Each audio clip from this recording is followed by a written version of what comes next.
আসসালামু আলাইকুম, শুভ সকাল। আমি আজকে আরেকটি মজার রেসিপি নিয়ে হাজির হলাম আপনাদের সকলের সামনে। আজকে আমার রেসিপিটির নাম হচ্ছে গরুর হাড় এবং বুটের ডাল দিয়ে লাউ রান্না। তো দেখতে পাচ্ছেন, প্রথমে একটি ডেকচিতে আমি সয়াবিন তেল দিয়ে দিলাম এবং সামান্য পরিমাণ সরিষার তেল দিচ্ছি। আর এই রান্নাটা কিন্তু আমাদের চট্টগ্রামে যখন মেজবানি দেওয়া হয় তখন এই রান্নাটা করে থাকেন। খুবই লোভনীয় একটি রান্না এটি। তো যখন ঘরে করতেছি ভাবলাম আপনাদের সাথে শেয়ার করি। যেহেতু তেলটা গরম হয়ে গেলে এরই মাঝে আমি পেঁয়াজ কুচিটা দিয়ে দিলাম। আর আমরা কিন্তু মাঝে মধ্যে চট্টগ্রামবাসীরা এই ধরনের রান্নাটা করে খেয়ে থাকি। খুবই লোভনীয় একটি রান্না এবং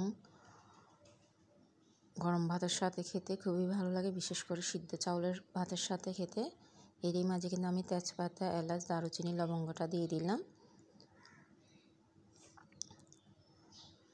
এরপর কষানোর জন্য পানি দিয়ে দিলাম। পোলা পাতা দিচ্ছি। আপনারা অবশ্যই এইভাবে একবার হলেও তৈরি করে দেখবেন এবং কার কেমন লেগেছে অবশ্যই কমেন্টস করে জানাবেন। এরই মাঝে কিন্তু আমি স্বাদ মতো লবণটাও দিয়ে দিলাম। ও হ্যাঁ, আপনারা সবাই কেমন আছেন জানাই তো হলো না, অবশ্যই জানাবেন। এরই মাঝে কিন্তু আমি মাংসের মশলাটা দিয়ে দিলাম, যেটা বাজারে কিনতে পাওয়া যায় সেটা।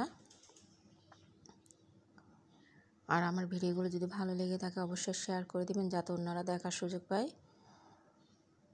এরপর আমি 1.5 টেবিল চামচ আদা রসুন বাটা দিয়ে দিলাম। খুবই অসাধারণ একটি রান্না। 1 চা চামচ হলুদের গুঁড়া দিয়ে দিলাম। আর এই রান্নাটা মূলত করে থাকি আমরা শীতকালে, কারণ শীতকালে একদম কচি লাউগুলো পাওয়া যায়, সেই জন্য 1.5 টেবিল চামচ আমি মরিচের গুঁড়া দিয়ে দিলাম এবং 1.5 টেবিল চামচ ধনিয়ার গুঁড়া দিয়ে দিলাম। দেখতে পাচ্ছেন। আর প্রথমে এগুলো আমি নেড়ে চেড়ে সব উপকরণ দিয়ে নেড়ে চেড়ে কষিয়ে নেব। এরই মাঝে দেখতে পাচ্ছেন আমি টমেটো সসটাও দিয়ে দিলাম। এরপর মাংসের হাড়গুলো দিয়ে দিচ্ছি। প্রথমে এগুলো নেড়ে চেড়ে আমি ভালো মতন কষিয়ে নেব। দেখতে পাচ্ছেন। আর এই ডালটা দিয়ে কিন্তু সকালে রুটি পরোটার সাথে খেতেও খুব ভালো লাগে। আর ডালটা আমি আগের থেকে সারা রাত ভিজিয়ে রেখেছি, যার ফলে ডালটা সিদ্ধ হতেও সময় লাগবে না। তা ভালো করে পরিষ্কার করেও নিয়েছি। এরই মাঝে আমি টমেটো কুচিও দিয়ে দিলাম। দেখতে পাচ্ছেন, একটু নেড়ে চেড়ে ডালটাও কষিয়ে নিচ্ছি। এরপর আমি লাউটা দিব, যেহেতু ডালটা প্রায় সিদ্ধ হয়ে আসলো। দেখতে পাচ্ছেন।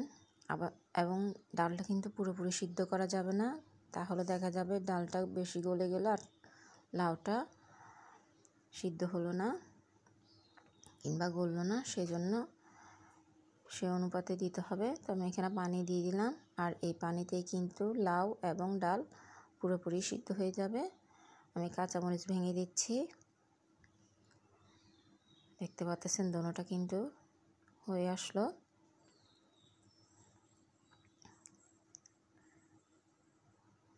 খুবই মজাদার একটি খাবার। যেহেতু রান্নাটা প্রায় শেষ, তা আমি ধনিয়া পাতাটাও দিয়ে দিলাম। আরও 2টো কাঁচামরিচ দিলাম। দেখতে পাচ্ছেন।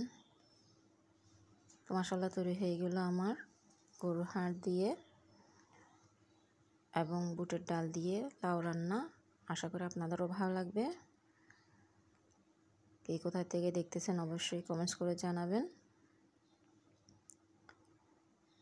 খুবই মজাদার একটি রান্না। আজ এতটুকুই। দেখার জন্য সবাইকে ধন্যবাদ।